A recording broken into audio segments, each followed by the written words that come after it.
بسم اللہ الرحمن الرحیم۔ دنیا میں جب ضمیر کی سودے کی بات ہو، ڈٹ جاؤ تم حسین کے انکار کی طرح۔ کربلا کا حقیقی پیغام اور ایز اے قوم ہماری ذمہ داریاں کیا ہیں جی؟ لوگوں نے صرف یہی سمجھا ہے کہ واقعہ کربلا سننا، سبحانہ، ماتم کرنا یہی کربلا ہے، حالانکہ تاریخ انسانیت میں کچھ واقعات ایسے ہیں جو صدیوں بعد بھی ضمیر انسانیت کو جھنجھوڑتے ہیں اور اپنی صداقت اور عظمت کی بنیاد پر ہمیشہ زندہ رہتے ہیں۔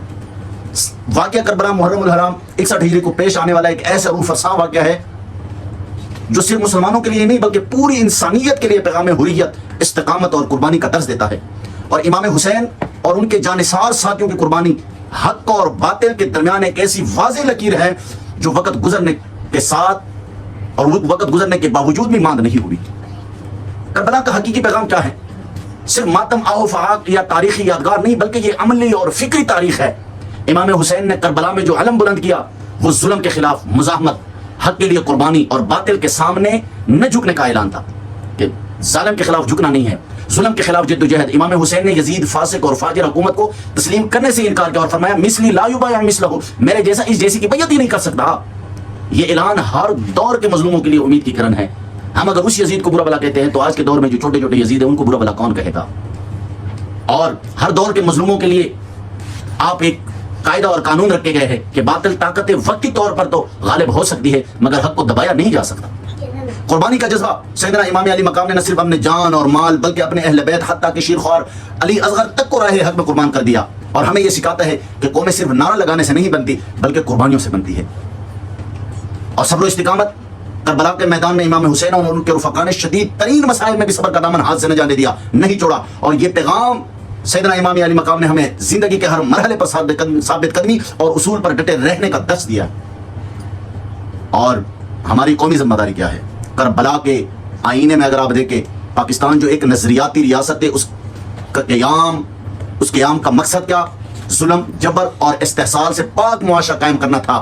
آج جب بھی ہم واقعہ کربلا کی روشنی میں اپنی قومی ذمہ داریاں کا جائزہ لیتے ہیں تو کئی پہلو نمایاں ہوتے ہیں۔ عدل و انصاف، بدعنوانی اور ظلم کے خلاف آواز اٹھانا جس طرح امام حسین نے کربلا کے میدان میں اٹھایا، اور تعلیم اور شعور، بیداری اور قربانی کا جذبہ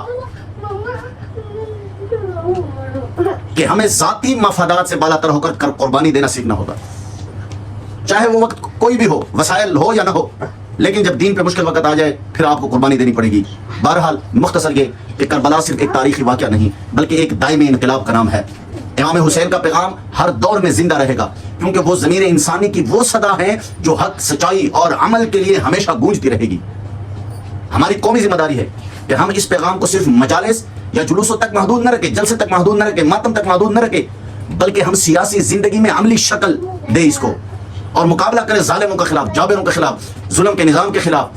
اور اگر ہم امام حسین کی فلسفہ قربانی، استقامت اور اصلاح کو اپنا لے تو یہ صرف پاکستان ریاست مضبوط نہیں ہوگا بلکہ یہ دنیا کے لیے ایک عملی نمونہ بھی بن سکتا ہے۔ آیا نہ ہوگا اس طرح حسن و شباب ریت پر، گلشن فاطمہ کے تھے سارے گلاب ریت پر، اور عشق میں کیا بچائیے، عشق میں کیا لٹائیے، آل نبی نے لکھ دیا سارا نصاب ریت پر۔ پیاسا حسین کو کہوں اتنا تو بے ادب نہیں، لمسے لب حسین کو ترسا ہے آب ریت پر۔ اللہ تعالیٰ ملک پاکستان کی خیر فرمائے اور اللہ تعالیٰ اہل بیت پاک کے درجات بلند فرمائے۔